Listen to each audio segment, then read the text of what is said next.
Olá, bom dia. Sempre que a gente fala em adoção, em processo de adoção, uma coisa sempre chama muita atenção. O número de crianças para serem adotadas e o número de pessoas querendo adotar nunca bate. Por exemplo, aqui no Maranhão hoje tem 20 crianças para serem adotadas e tem 95 pretendentes. Aí o que acontece? Essa conta não fecha de jeito nenhum, apesar dos números diferentes. E é sobre isso que nós vamos conversar no programa de hoje. Quem veio conversar um pouco comigo sobre todo esse processo e o que está sendo feito foi o Dr. José Américo, que é titular da primeira vara da Infância e Juventude de São Luís. Bom dia. Bom dia, Elda, tudo bem? Satisfação estar aqui mais uma vez com você, com toda a equipe e os nossos telespectadores. Prazer é nosso em recebê-lo aqui mais uma vez para conversar sobre esse assunto que, por mais que a gente fale, ele é sempre muito atual. Eu falei aqui, 20 crianças, 95 pretendentes. O número de crianças é 4 vezes menor, mais de 4 vezes menor. O que está faltando para esses dois números se cruzarem e essas crianças deixarem de ser adotantes para passarem a ser adotadas? Certo, deixa eu te explicar. Esse dado, ele é um dado local aqui da ilha de São Luís. Então, por que geralmente tem um número maior de pretendentes em relação ao número de crianças? Porque quando uma criança, tem várias formas de uma criança chegar à adoção. Então, ou a mãe biológica faz a entrega espontânea da criança para adoção, perante a vara da infância, ou a criança está acolhida em algum abrigo, alguma instituição de acolhimento, em razão de alguma situação de risco, né? Geralmente violência intrafamiliar. Então, mas se você pegar, por exemplo, vamos supor que no mês sejam acolhidas 10 crianças, uma hipótese, apenas exemplificando. Mas a vara da infância, ela tem a primeira missão dela é tentar reinserir essa criança ou adolescente na família de origem, desde que não haja nenhum risco para aquela criança ou para aquele adolescente. Então, o primeiro movimento protetivo é acolher, tirar da situação de risco e depois tentar inserir, não sendo possível na família biológica, na família extensa, né? Algum padrinho, alguma madrinha, algum vizinho. Sim, mas ainda dentro do círculo familiar, né? Dentro da estrutura familiar, desde que não haja risco para a criança ou para o adolescente. A adoção, ela é, digamos assim, a última rácio, a última medida, a última esfera, a última dimensão que a gente vai chegar, entendeu?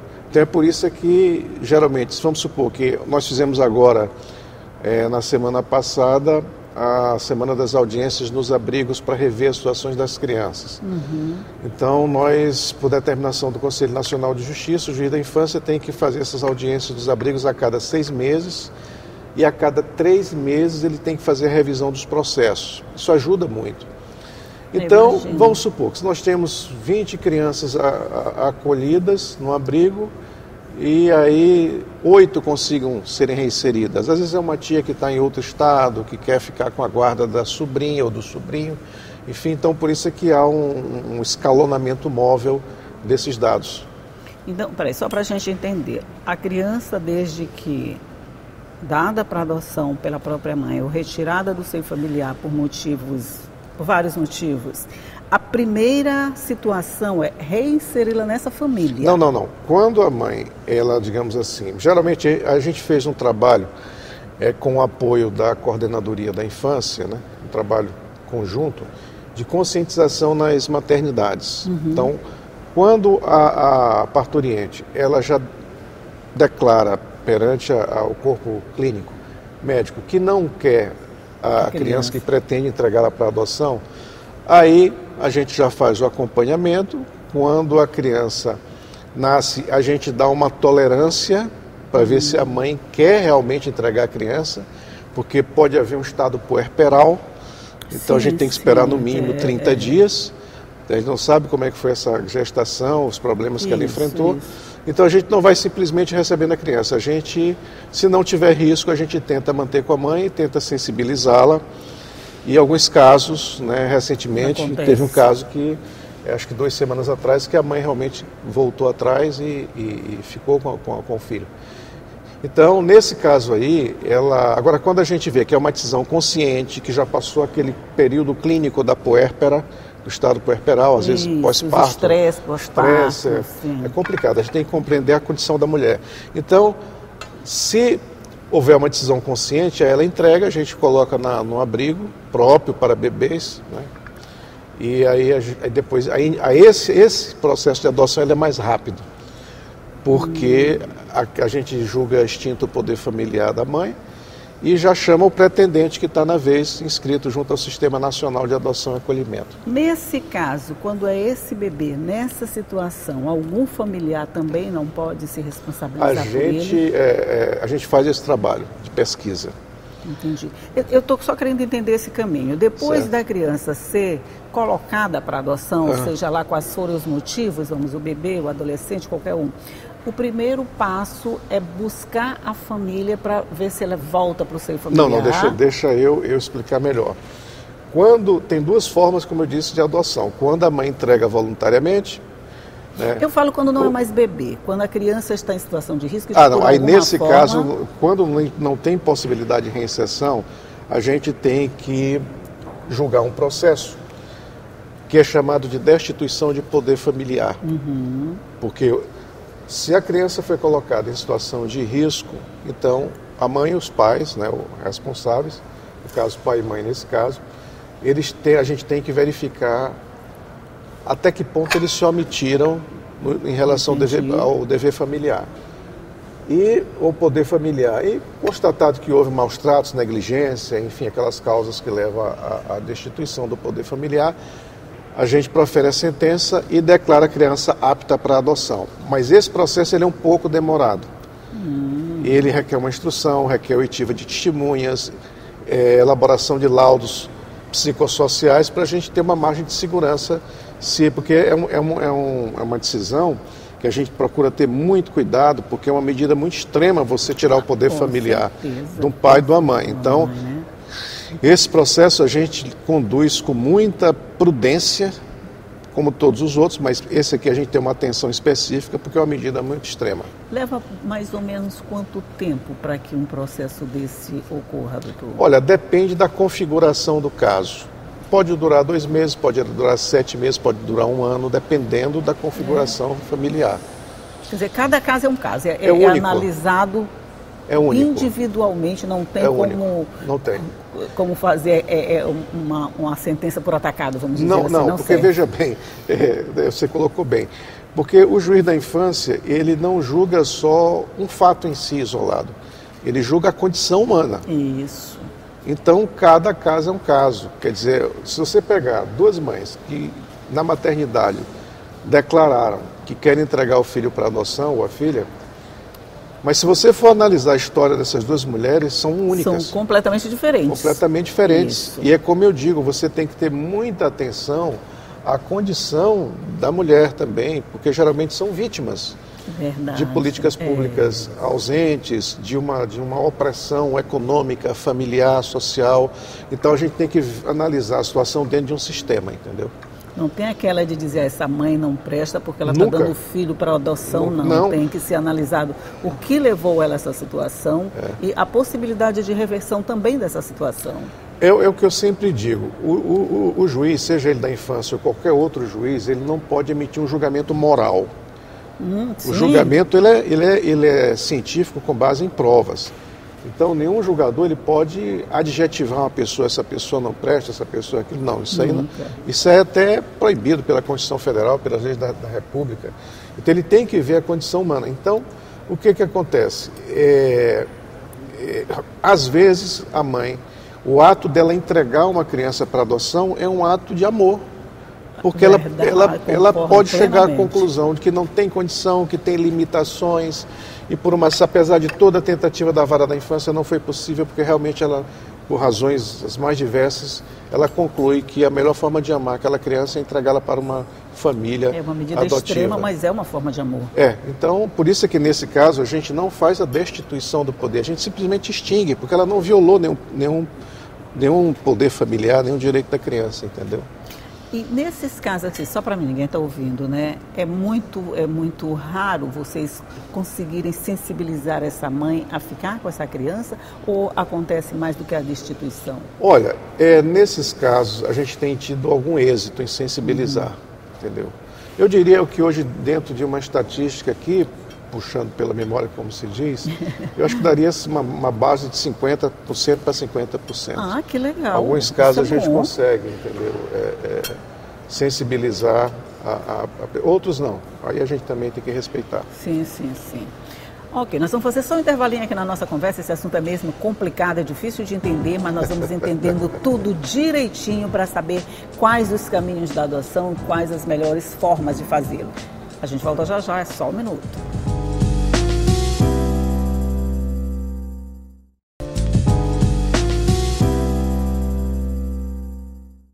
Já estamos de volta conversando aqui sobre processos de adoção e eu estou aqui com o Dr. José Américo, que é juiz da primeira vara da Infância e Juventude de São Luís. Certo, eu acho que já esclarecemos essa primeira parte. Quando a criança já está lá, ela já está um pouquinho maior, ela já está lá. Só uma curiosidade, só fica até 18 anos, né, nos abrigos? Até 18 anos já atinge a maioridade. Já atinge a maioridade. Essas crianças que nós temos hoje, elas estão perto dessa idade? Qual é a situação delas? Eu falei em relação à idade. Olha, Se você não puder falar, você não fala. Não, eu não posso identificar os casos, nem me referir a processos específicos, né? Tem uma lei orgânica que veda ao juiz esse tipo de conduta. O que eu posso dizer é o seguinte, é que a gente tem conseguido, inclusive na última audiência, semana passada, na nossa bateria de audiências, conseguimos adoções que a gente chama de adoções tardias. Isso. Quando já entra na adolescência, 14, 15, 16, entendeu? E tivemos 2 casos, eu não estou mencionando o nome de ninguém, sim, mas 2 casos que deixaram a nossa equipe muito sensibilizada, né? Porque foram 2 grandes vitórias. Então a gente faz um trabalho muito grande e utilizamos uma ferramenta chamada busca ativa, que facilita muito o processo de adoção, a nível de sistema. A gente faz a busca de pretendentes, não é? E faz o cruzamento dos dados e o pretendente passa a ter o contato virtual com a criança ou com o adolescente, conforme a idade, e tem sido muito, muito interessante esse sistema. Então, assim, agora, uma cautela que nós tomamos aqui é que nos raros casos que não tem condição de haver uma adoção, por exemplo, um adolescente foi acolhido aos 16 anos por uma situação de risco. Então, a possibilidade, ela existe, mas é muito remota. Muito remota. Então, o que a gente faz? Nas audiências participam o Estado, o município, toda a esfera de proteção, e a gente já prepara um plano de autonomia para esse adolescente, para que ele, ao atingir a maioridade, ele já saia com uma perspectiva de trabalho. Isso é feito a nível das próprias esferas de proteção municipal. Isso seria prepará-lo para o mercado de trabalho, para que ele garanta essa autonomia. Exatamente. Quando completar a maioridade tiver que sair. É Exatamente. Mais ou menos isso, né? Exatamente. A gente pode dizer que adolescente é o mais difícil de ser adotado? Seguramente, por causa da idade, né? Por causa do tempo. E, por incrível que pareça, quem adotava, tinha uma preferência por adoção de adolescentes, são os estrangeiros. Mas a gente não faz mais adoção internacional há muito tempo. Eu acho que a última que teve foi em 2018, por aí, porque a gente tem obtido êxito em adotar em território nacional mesmo. Essa é a preferência, né? Porque a gente vai num círculo tipo assim que vai se expandir. Exato. Né? A imagem que me veio foi essa. Até lembrei de um livro do grande poeta Nauro Machado, As Órbitas da Água. As Órbitas da Água.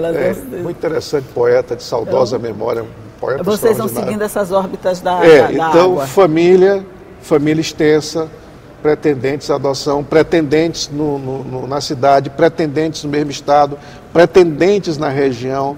Aí vai alargando. poder manter a identidade cultural da criança. E o que é mais comum nessas órbitas? Vocês encontram as órbitas mais perto? Aqui mesmo. Em alguns casos, como a gente tem que seguir a fila da inscrição, aí vem pretendentes de fora, mas é porque estão inscritos e a gente tem que obedecer essa ordem. Ok. A gente ainda tem, quando a gente fala em adoção, a gente tem aquela situação romantizada de eu quero uma criança, já vai escolhendo, eu quero do sexo masculino, eu quero do sexo feminino, eu quero um bebezinho, eu quero louro, eu quero de olho azul. Essas preferências hoje, elas ainda estão em vigor? Ou as pessoas entenderam que cada criança é uma criança e pode ser adotada de qualquer forma? Não. Isso é muito interessante você perguntar isso, porque há alguns anos atrás eu participei de um grupo de trabalho num evento que teve no Conselho Nacional de Justiça, e que foi exatamente a reformulação do antigo Cadastro Nacional de Adoção, que hoje é o Sistema Nacional de Adoção e Acolhimento. E eu integrei um grupo de trabalho que laborou em cima dessa lâmina do cadastro que falava dos pretendentes. Então tem que haver essa oitiva, essa escuta de quem vai adotar, para fazer o cruzamento com os dados da criança que está disponível. Então, agora, o que isso tem que ser feito? A gente tem que desconstruir preconceitos. Preconceitos em relação à condição de especialidade da criança, uma criança que sofra de transtorno de espectro autista ou de alguma especialidade, entendeu? Eu particularmente não gosto do termo deficiente. Eu acho que esse termo deveria ser banido da legislação. É um termo deficiente, não sei. Deficiente é um termo deficiente. Eu prefiro usar o termo de condição especial. Então, uma criança tem uma especialidade.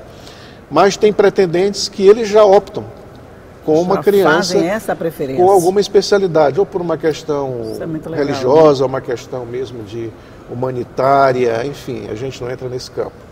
Mas a gente tem que haver essa escuta.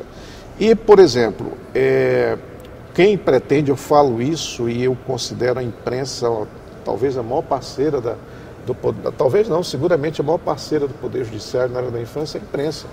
Porque a imprensa chega lá no inconsciente coletivo, chega onde nós não chegamos. Verdade. Até porque o judiciário tem uma limitação. O juiz ele não pode estar dando essa entrevista sobre tudo. Por exemplo, eu posso falar sobre adoção genericamente, esclarecer a população, mas eu não posso falar sobre um processo, sobre os meus cuidados, entendeu? É verdade. Então, assim, quem quer adotar, procure a Vara da Infância, faça o seu cadastro, pode até entrar no site do CNJ, fazer um pré-cadastro online. Qualquer pessoa pode se cadastrar? Sim, pode, entendeu? Agora, nem se cadastrar, ser pretendente a adotante? O que eu digo é o seguinte, o que vai dizer se uma pessoa pode adotar ou não é o estudo psicossocial. É a condição da pessoa, se ela realmente não tem, se ela tem uma vida civil equilibrada, se não mexe com crime, entendeu? Se ela tem condição material de bancar aquela criança, de manter a criança. Isso, quando eu falo em condição material, eu quero esclarecer, não é que tenha dinheiro, não é isso. Mas que a gente verifica se aquela unidade familiar vai proporcionar segurança em vários níveis. Espiritual, mental, físico, psicológico, afetivo, emocional. A gente tem que ver a situação da criança dentro do sistema. E no próprio site já tem a relação de documentos que a pessoa, o casal, a pessoa solteira pode adotar, entendeu? Entrou no site, já vai ter muitas informações a respeito. Total informação. Ele vai te direcionando para todos os pontos. Vai. É um pré-cadastro. Aí a pessoa depois faz o cadastro na Vara da Infância, aí a gente faz um estudo psicossocial na residência da pessoa, faz entrevista, para ver se não tem nenhum distúrbio psicológico, todo um cuidado que a gente tem que ter, entendeu? Com toda certeza. Doutor, com relação a irmãos, eles só podem ser adotados de forma, vamos dizer, unitária? Quer dizer, um adotante, se tem irmãos, ele só pode levar, se for um, eles não podem ser separados? É outra questão muito inteligente. Veja bem, o Estatuto da Criança e do Adolescente, ele estabelece como forma prioritária de adoção o grupo de irmãos. A gente tem casos que o grupo de irmãos foram adotados, vários. Então, assim, mas existem situações excepcionais que o próprio Estatuto ele autoriza a separação do grupo de irmãos. Porque, vamos supor que tenha uma criança com 3 anos e um irmão com adolescente. Então, às vezes surge um pretendente para a criança que quer adotar aquela criança. Então a gente não pode também penalizar aquela criança mantendo-a num abrigo, porque o abrigo é uma medida excepcional e temporária, o estatuto é bem claro, até que surja uma adoção ideal. Então a gente, nesse caso, que pode não surgir. Então, nesse caso, atendendo ao superior interesse da criança, a gente faz a separação do grupo de irmãos. Eu pensei que só podia se fosse levado, vamos dizer, o conjunto. Não. Agora, é claro, eu enfatizo, a vara da infância, ela procura, no primeiro momento, uma adoção para aquele grupo de irmãos. Mas, uma situação exemplificativa que eu coloquei aqui, se surgir uma adoção para um dos irmãos e não surgir para o outro irmão, então a gente pode fazer a separação do grupo de irmãos. Entendi. Gente, entrou no site, faz sua pré-inscrição, né? É pré-inscrição, pronto. Aí daí já vai seguindo todos os passos. Qualquer dúvida, procura a Vara de Infância. A Vara da Infância, né? No fórum. No fórum, que vai ter todas as informações. E só uma última informação, nosso tempo está acabando. De 2022 até hoje foram adotados aqui no Maranhão ou na São zona, Luís. só em São Luís, 116 crianças, gente. Isso é muito legal, muito bom. Terminar a entrevista assim com uma informação dessa é muito legal. Sinal que esse serviço que vocês estão fazendo está dando o resultado esperado. Essa pedrinha, ela está conseguindo as órbitas da água seguirem as órbitas e encontrarem o caminho certo da adoção. Não diria ideal, mas a adoção possível naquele momento que atenda todos os interesses. E tomara que um dia vocês cheguem aqui e digam, o número de crianças para adoção é tanto, o número de pretendentes é tanto, e esse número está batendo e vai dar tudo certo. É um sonho, mas não custa nada sonhar. Nós vamos continuar sonhando. Doutor Zé Américo, mais uma vez, muito obrigado. Eu que agradeço. Por nos compartilhar com a gente todas essas informações, me ajudar a fazer o café de hoje. Muito obrigado. Eu que agradeço, estou sempre às ordens. Obrigada, bom dia. Bom dia para você que está aí do outro lado, que já sabe que todo dia eu estou aqui às 9 horas esperando você com muita informação, de preferência, informação boa e legal para começar o seu dia assim muito bem. E só para te dar mais informação, vamos chamar Ronald II, que tem as informações do Parlamento. Bom dia, Ronald. Oi, Elda, bom dia. Olha, hoje, quarta-feira, tem sessão plenária na Assembleia Legislativa do Estado do Maranhão. Os trabalhos devem começar logo mais, regimentalmente, a partir das 9h30 da manhã, movimentação institucional no plenário do Poder Legislativo maranhense. Será a segunda sessão plenária da semana, visto que as sessões plenárias aqui acontecem às terças, quartas e quintas, sempre com transmissão ao vivo da TV Assembleia e também com a interação ao vivo da Rádio Assembleia. No âmbito das comissões, nós teremos Comissão de Assuntos Econômicos. Está programada uma agenda da comissão que é presidida pelo deputado Júlio Mendonça. Além disso, possivelmente, teremos reunião na Comissão de Saúde, esta segunda comissão presidida pela deputada doutora Viviane. A gente vai acompanhando, claro, viu, Elda, toda a movimentação dos trabalhos no âmbito das comissões, também dos trabalhos no plenário. Lembro que após a finalização da sessão plenária, a população do Estado do Maranhão pode conferir de novo os pronunciamentos dos deputados estaduais através do nosso canal no YouTube TV Assembleia Maranhão. Eu vou encerrar por aqui, que eu estou no intervalo do Diário da Manhã e eu volto com você no café. Valeu, Elda. Obrigada, Ronald. Obrigada a você. Tchau e até a próxima.